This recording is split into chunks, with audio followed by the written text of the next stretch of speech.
Your indulgence on a matter, Mr. Speaker, that is of importance, Mr. Speaker. Very high importance, Mr. Speaker.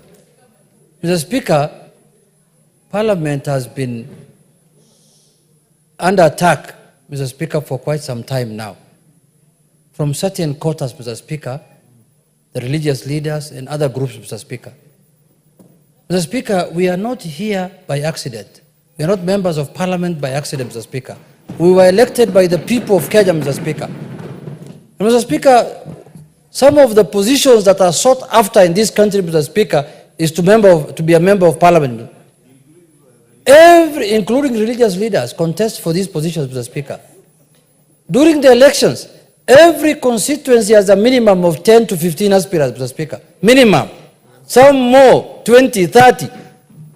There is one in Kisii that had 45 candidates. You can see, Mr. Yes. Speaker, you are right. One in Kisii had 45. But Mr. Speaker, you cannot bastardize a position that has been given by the Constitution and people donating their sovereignty to them, Mr. Speaker, and you say that Parliament is useless, Parliament is captured, Parliament is this and that, Mr. Speaker.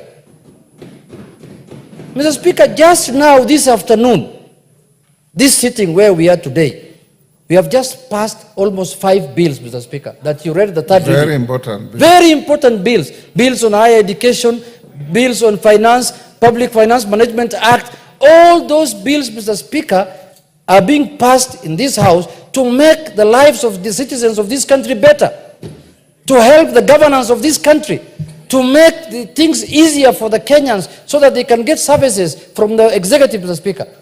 Mr. Speaker, I feel very, very bad when I see members taking, Parliament a joke. Mr. Speaker, Parliament is a very sacred place. It's not a small place, Mr. Speaker. But if there is no Parliament, there is no country. Because there is no taxation without Parliament. Even the executive cannot collect any money, Mr. Speaker, without Parliament. There is no democracy, as KG has put it.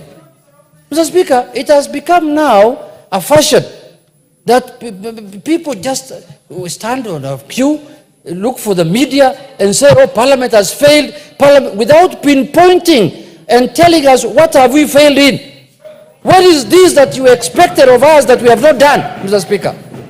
You must hold people accountable with facts and not to generalize and just say, I have been in this Parliament long enough. If you are not happy with other aspects of governance, don't throw it to Parliament, Mr. Speaker. Yes. And then also, you cannot blame members of Parliament who come from the ruling party while they are supporting their government. Yes. People have been elected on parties. Yes. People went to be elected on Kenya Kwanza, others went to be elected on Azimio, others went to ODM. Mr. Speaker, you cannot blame a member of Parliament from the ruling party. Why is he supporting his government? He made a decision in 2022 to run on that party and to support that government.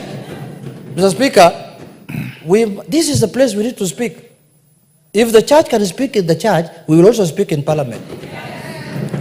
No, that's the truth of the matter. We are going to speak here. Everybody has a mouth to say, and everybody has a forum to talk. If there is no mutual respect, leadership must be respected. We are speaking on behalf of people. Every member of Parliament here has been given mandate by people. Nobody is here invited. Nobody has come here under the invitation of anyone here. Everyone has been elected. Some of the members here, like the women reps, have come here with over 400,000 votes. It's not a joke, Mr. Speaker. People don't know how difficult it is to convince 400,000 people to vote for you. People don't know that, Mr. Speaker. People don't know how difficult it is to wake up people at 5 a.m. in the morning to queue so that they can vote for you, Mr. Speaker. People don't know that. We respect our religious leaders. We respect them so much because they are the people who guide us spiritually. But Mr. Speaker, politics is different from religion. Completely different. If you think there is an issue that you are not happy with, as a leader of another sector, a religious leader, or even whichever leadership you have, Address members of parliament with dignity and decorum. Don't belittle them. Don't make it as though they are nobodies. Mr. Speaker, these are serious people who are passing laws in this house. Laws that are going to be used to govern you yourself who are attacking them on TV. So, Mr. Speaker, I want to ask members here to stand up for their rights. The only institution that does not have a union is Parliament. Other institutions are defended by the unions, Mr. Speaker. We have now to become 416 union members here. And especially people like attacking the National Assembly. Mr. Speaker, this National Assembly has passed under your leadership for the last 2 years over 100 bills, which have been assented to by the President, which have become laws, which are helping the country. So, Mr. Speaker, in conclusion, I want to say, let us rise up for our rights. We are not going we are not going to accept this now lying down. We are going to stand up for our rights, and we are going to become the union leaders. As the minority leader, as the majority leader, now we are going to become union leaders of Parliament, Mr. Speaker. And we will defend, because institutions of governance must be respected. And Parliament is one of those institutions. Parliament has been created by the Constitution. So if we don't respect our institutions, how do we respect the mosque? How do we respect the church? If you're not respecting the institution that is used for governance.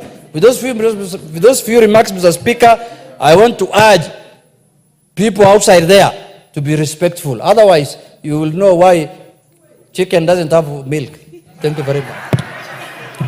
Honorable members, I will allow you, but I also want to point out the leadership of this House, including Majority Leader, Junet, my able deputy, the whips, the chairman and chairpersons of committees, we assembled in Naivasha.